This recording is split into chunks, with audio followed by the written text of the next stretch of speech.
The photograph is under 4 inches in width. Its paper is brittle, with edges yellowed and a faint scent of dust and aged wood.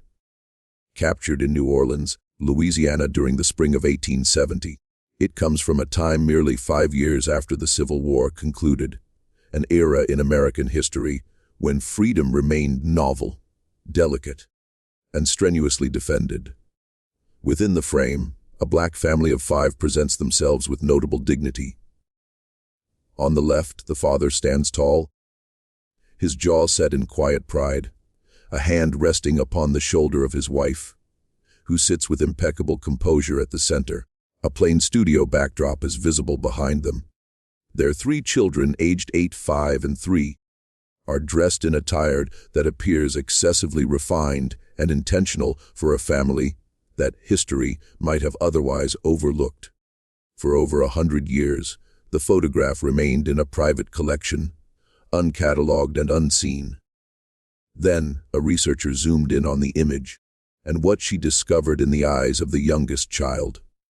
A 3-year-old boy seated on his mother's lap, gazing straight into the lens, brought her to a halt. One eye was dark brown, the other a pale green. This singular biological detail would unravel a mystery stretching back 2 centuries, spanning an ocean, and rewriting the narrative of a family that history had endeavored to erase. Before we continue, do you feel there is untapped potential within you? Then click the link in the first pinned comment to explore ancestral wisdom on mind, consciousness, and personal transformation for those pursuing a more purposeful life. And if this story resonates, please subscribe and leave a like. It assists more people in discovering narratives like this one. The call arrived on a Tuesday morning in March 2019, and Dr. Nadia nearly let it go unanswered. She was amidst grading undergraduate papers at Howard University's Department of Genetics and African Diaspora Studies, a dual role most of her peers still found peculiar, though she had long ceased attempting to justify it. For Nadia, genetics and history were not separate domains. They represented the same dialogue, expressed in different languages.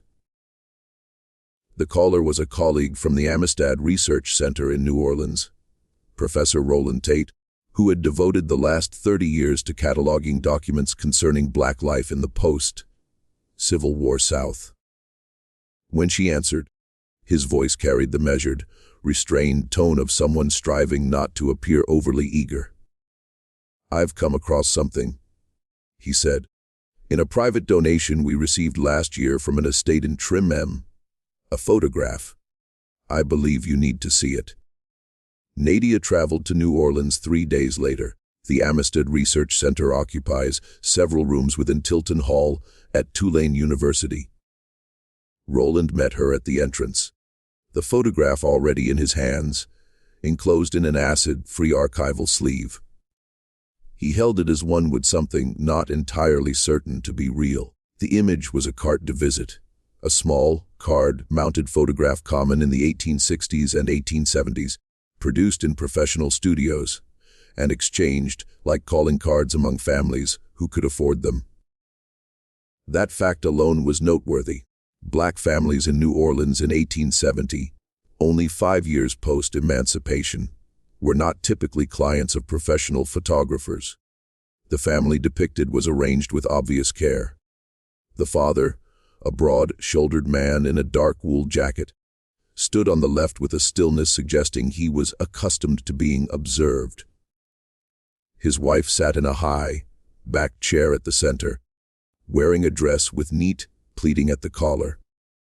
3 children surrounded them, 2 older boys standing behind, and a smaller child, clearly the youngest, seated in his mother's lap. Nadia studied the photograph for an extended moment without speaking. Then, Roland handed her a magnifying loupe. "Examine the youngest one," he said quietly. "Look at his eyes." She pressed the loupe to the photograph, leaned in, and felt the breath leave her lungs. The child's right eye was dark brown, his left eye pale green. "The donation came with a handwritten note," he said, setting a small folded paper on the table beside the archival sleeve. The donating family stated it had been handed down for 4 generations. Based on the paper stock and photographic process, the best estimate is 1868 to 1872. Almost certainly New Orleans. Nadia looked back at the photograph. The child in the image was perhaps 2 or 3 years old, seated sideways on his mother's lap, with his face turned directly toward the camera. His expression was serious, as most children in photographs of that era were, given the long exposure times required. But his eyes were wide open, clearly visible even in the faded print. 2 different colors unmistakably. "This is Heterochromia iridis," Nadia said, more to herself than to Roland. "A difference in iris pigmentation between the 2 eyes. It can arise from several causes: injury, disease, a developmental anomaly. But in this context, in a black child in 1870, the most probable explanation is a genetic variant." "Is it rare?" Roland asked. "Complete heterochromia, 2 fully different colored eyes, occurs in about 2 out of every 1,000 people," she said. "But that's in the general population. Among people of West African ancestry, the combination this child appears to have, dark brown in one eye, green in the other, is significantly rarer. It points to a very specific variant of the OCA2 gene, which regulates melanin production in the iris." She set the loop down carefully. "The OCA2 variant, that produces green pigmentation in one eye, while leaving the other with normal melanin levels, is documented in scientific literature, but it has only been observed in living populations in one particular geographic region." Roland waited. "The Volta River Basin," she said, "northern Ghana. A population cluster in the upper eastern region that has been genetically isolated for centuries due to geography. Mountains on 3 sides. Limited contact with neighboring groups. The variant appears in roughly 1 in 4,000 people in that population. Outside of it, it is essentially absent." Roland stared at her. "You're saying that child's eyes can reveal where his family came from?"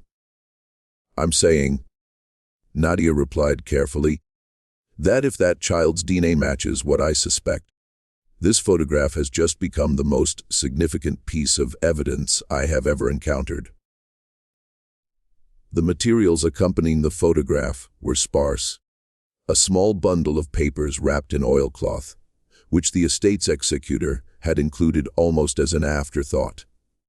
Roland had catalogued them briefly upon arrival, but had not examined them closely until now. Together, he and Nadia spread the contents carefully across the examination table.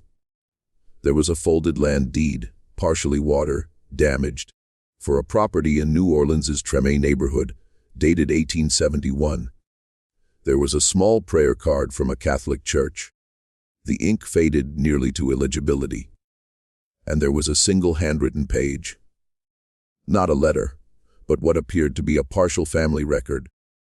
The kind many freed black families in the Post War South kept privately, often in the absence of official documentation deliberately withheld from them. The handwriting was careful and educated. At the top of the page, a name Elias. Below it, a woman's name Cora. And below those, 3 children listed by name and birth year: James, born 1862, Samuel, born 1865, Thomas, born 1867. Thomas, the youngest, born 1867, would have been 3 years old at the time of the photograph if it was taken in 1870. Nadia photographed each document with her phone and then stood quietly for a moment, examining the page. "Elias and Cora," she said. "No last names recorded." "Common practice," Roland said. "Many freed families in this period used only first names in private records, particularly in Louisiana. Last names were complicated. Some retained the names of enslavers, some chose new ones.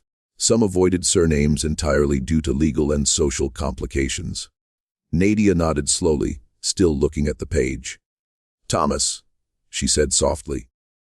The boy with 2 different colored eyes, sitting on his mother's lap, staring into a camera with the gravity of someone far older.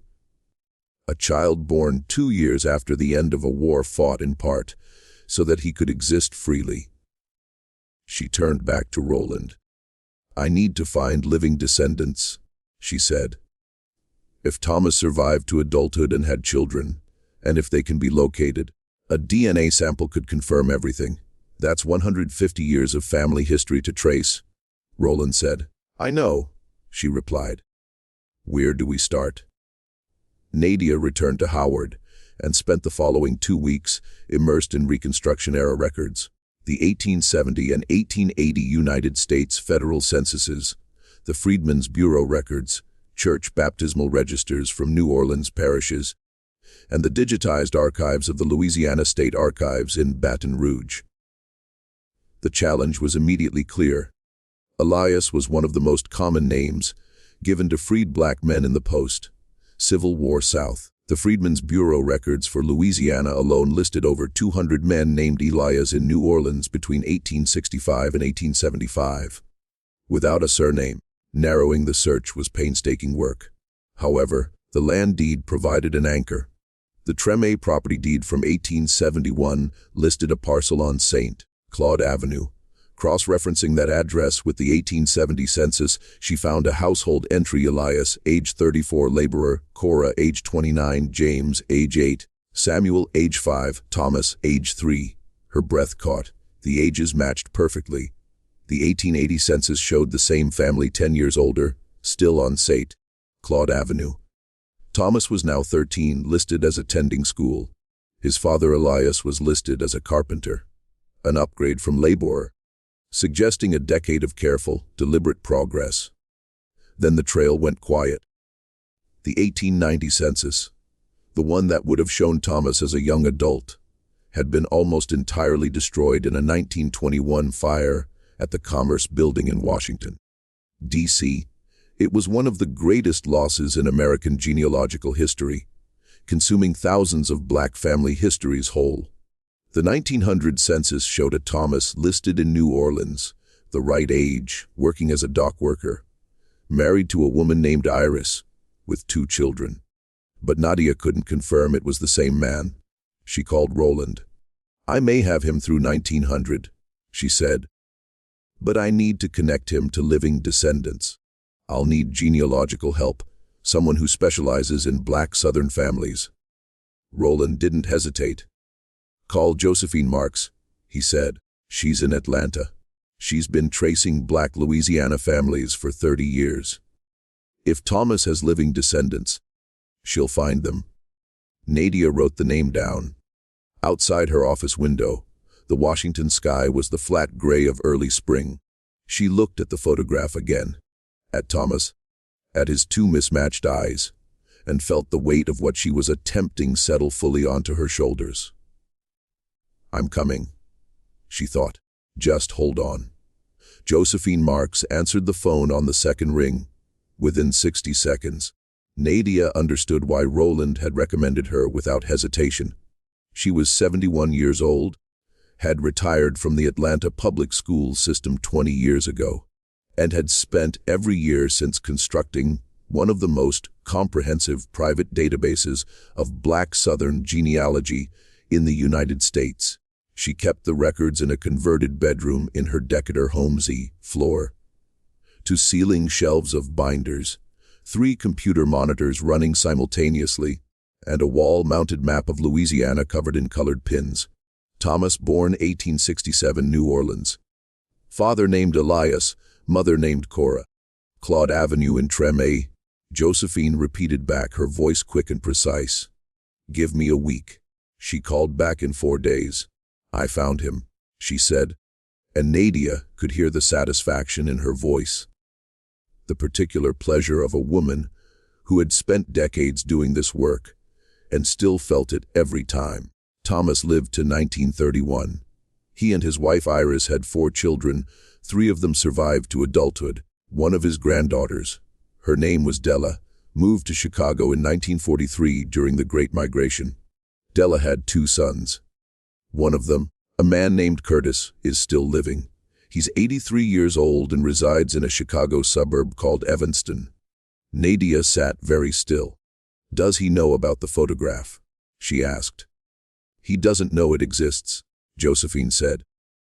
But I found a phone number for his daughter. Her name is Patricia. She's in her 50s, lives in the same neighborhood. She's the one you should call first. Nadia thanked Josephine quietly and sat for a long moment after hanging up. A living descendant. A direct line from the 3-year-old boy in the photograph. The one with one brown eye and one green eye, sitting on his mother's lap in a New Orleans studio in 1870, to a woman named Patricia living in Evanston, Illinois in 2019. 149 years. The distance between then and now felt, in that moment, very small. She picked up the phone again and dialed. It rang 3 times.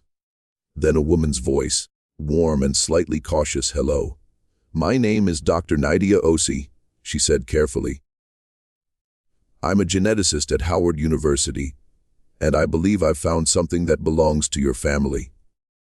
Patricia drove to Evanston from her Rogers Park apartment and met Nadia at a coffee shop 2 weeks later. Nadia had flown in from Washington specifically for the conversation. Patricia was 54, a high school history teacher with clothes, cropped natural hair, and a careful, watchful quality. Someone who had learned to assess situations before committing. She sat across from Nairi with her hands wrapped around a cup of coffee, and listened without interrupting as Nadia explained everything: the photograph, the archival donation, the heterochromia, the OCA2 variant, the census trail that had led from Thomas to Della to Curtis to her. When Nadia finished, Patricia was quiet for a long moment. My grandfather Curtis used to talk about his grandmother Della, she said finally. She came up from New Orleans as a young woman. He said she always kept a photograph of something very old, something she called the family picture, but it had been lost somewhere in the move north. He looked for it for years. She paused. He stopped talking about it when I was a teenager. I think he decided it was just gone. Nadia reached into her bag and set a high-resolution print of the photograph on the table between them. Patricia looked at it for a very long time without speaking. Her eyes moved slowly across the image. The father standing on the left, the mother seated at the center, the 2 older boys behind, and then finally the youngest child, the boy on his mother's lap. Her hand moved to her mouth. The eyes, she said quietly. Yes, Nadia said. Patricia looked up. Her own eyes, Nadia noticed for the first time, were dark brown, both of them. But around her left iris, barely visible, there was a faint irregular ring of green pigmentation. Not full heterochromia, but a trace, a residue.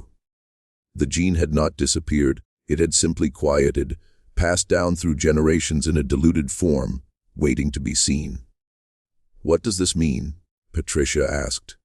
Scientifically, I mean, what are you actually looking for? I need a DNA sample from you, and ideally from your father Curtis, Nadia said. If the OCA2 variant is present in your family's genome, in the configuration I believe it is, I can tell you exactly where in West Africa your family's line originates. Patricia set down her coffee. How exactly? She asked. To the region, Nadia said. Possibly to the ethnic group. Maybe closer. The samples arrived at the Howard University Genetics Lab on a Thursday morning. Buccal swabs from both Patricia and her father Curtis, who had agreed to participate after a long phone call with Nadia, in which she had said very little but listened to everything. Curtis was 83 years old and had grown up hearing fragments of a story he could never fully assemble. His grandmother Della, who had raised him partially in Chicago after his own mother died young, had spoken of New Orleans with a particular mixture of pride and grief. She had told him once that their family had come from far away, further than anyone knew. He had taken it as old woman's poetry. Now he wasn't sure. Nadia and her graduate assistant, a young man named Devon, specializing in population genomics, ran the full analysis over the following 10 days. The results were unambiguous. The OCA2 variant present in both Patricia and Curtis, present but partially suppressed across generations of genetic blending, was a specific single nucleotide polymorphism designated RS1800R4, associated but occurring in conjunction with two additional rare variants on the same gene locus that together produced the distinctive iris pigmentation pattern visible in the 1870 photograph. This three-variant combination had been documented in scientific literature only once before, in a 2014 population genetics study of communities in the Upper East region of Ghana, near the town of Baku.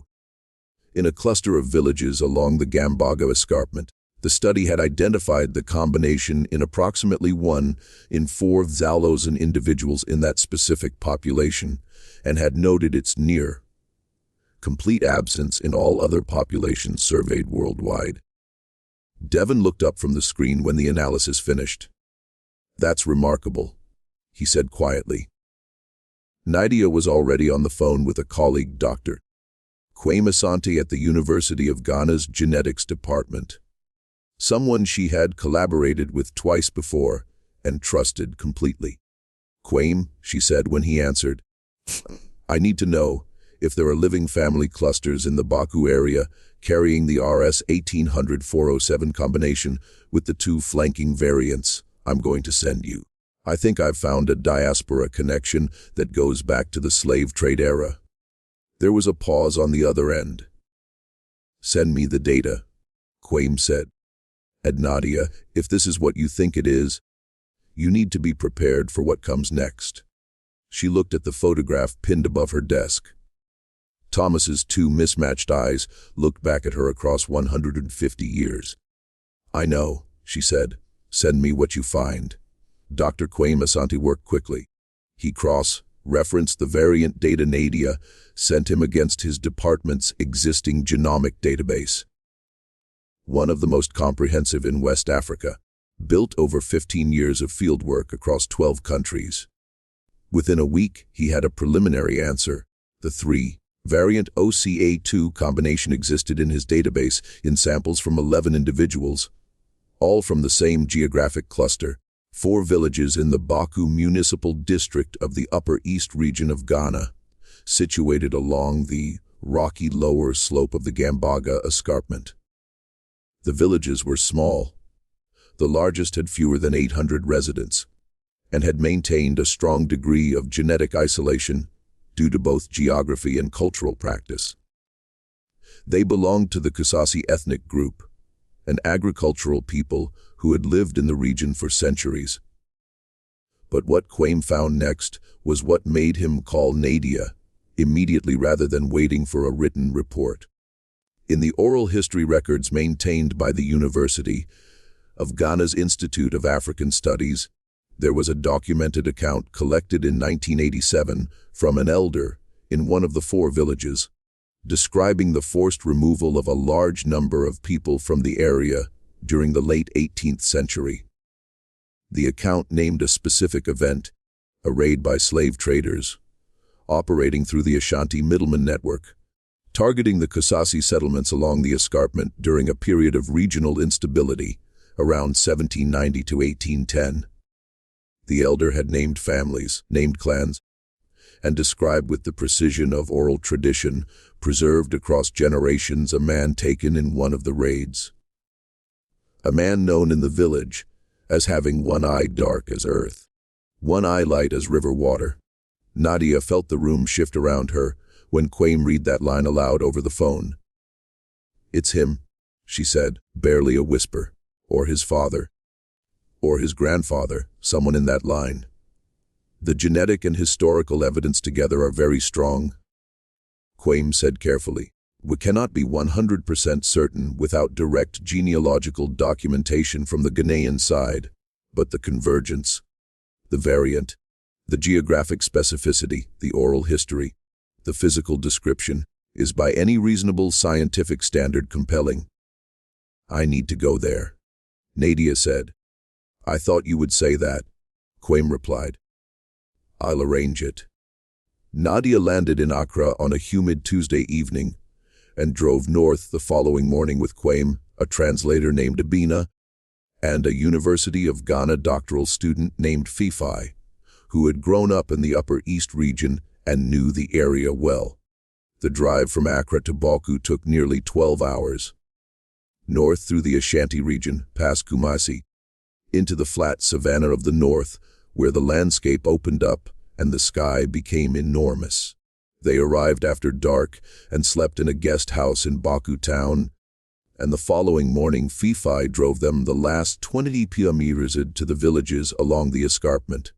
The village elder who received them was a man in his late 70s named Adongo.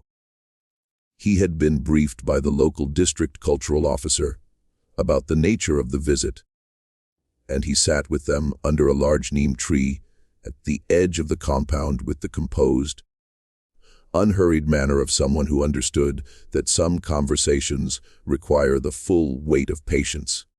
Nadia showed him the photograph on her laptop screen. The 1870 photograph. The family of 5 posed in a New Orleans studio, dressed in their best clothes, staring into a camera. Adongo looked at the image for a long time. He did not speak immediately. Around them, the sounds of the village. Children, chickens, the distant rhythm of someone working, continued without pause. Then he leaned forward and pointed to Thomas, the youngest child on his mother's lap. He said something in Kusasi that Abina translated quietly. The eyes of the Adeline. Nadia looked at Quaim. He recognizes the trait. Quaim murmured. It's known in the village, associated with a specific family lineage. Adongo spoke again at length, and Abina translated in sections, carefully. The Ada family had been among those taken in the late 18th century raids. The oral history recorded their names. The trait, one dark eye, one light, had appeared in that line for as far back as anyone could remember, and it had not been seen in the village since the raids. It was considered a mark of the family, something that had gone away with them, and never come back until now. Nadia turned the laptop toward Adongo and let him look at the photograph again. Tell him, she said to Abina, her voice steady despite everything she was feeling, that they survived. Tell him the family survived. The video call took 3 months to arrange. There were logistics, time zones, technology access, translation.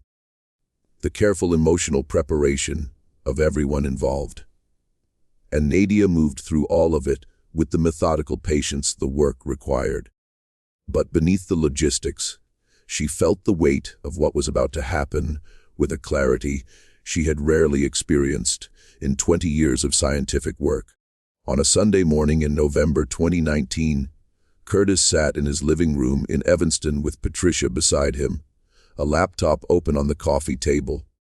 On the screen, connected from a community center in Baku, sat 3 members of the Ada family, a man named Erasmus, his sister Agnes, and an elder woman, their grandmother, who had lived her whole life on the escarpment and had heard the story of the taken ones since childhood.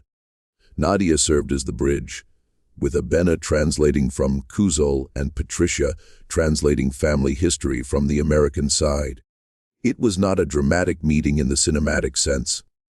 There were no shouts, no immediate tears, no single overwhelming moment. It was quieter than that and more profound. Curtis, who had said little through the entire process, leaned forward when the elder woman on the screen began to speak. Abena translated her words slowly. She was recounting the names from the oral history, the names of those taken, and among them, a man's name, the one associated with the eyes that had been preserved in village memory for over 200 years. Curtis listened to the name. He was quiet for a moment. Then he said, very softly, "My grandmother Della used to say that name. I thought it was just something old she remembered. I didn't know it meant anything. It had meant everything. It had traveled from a village on a West African escarpment across the Atlantic Ocean. Through the horror of the Middle Passage, through slavery, through emancipation, through the Great Migration, through a century and a half of silence, carried in the DNA of a child who sat on his mother's lap in a New Orleans photography studio in 1870 and looked directly into a camera with one dark eye and one pale green eye, as if he knew, somehow, that someone would eventually look back. The photograph had never been just a photograph. It had been a message, written in the oldest language there is, the language of blood, of inheritance, of a family that refused to cross every possible obstacle to be erased. And now, at last, it had been read. Just a reminder you don't need more motivation. You need a system that will make you act right now. If you want to develop discipline, eliminate procrastination, and build an unwavering mindset, click the link in the description and discover how to transform knowledge into daily action.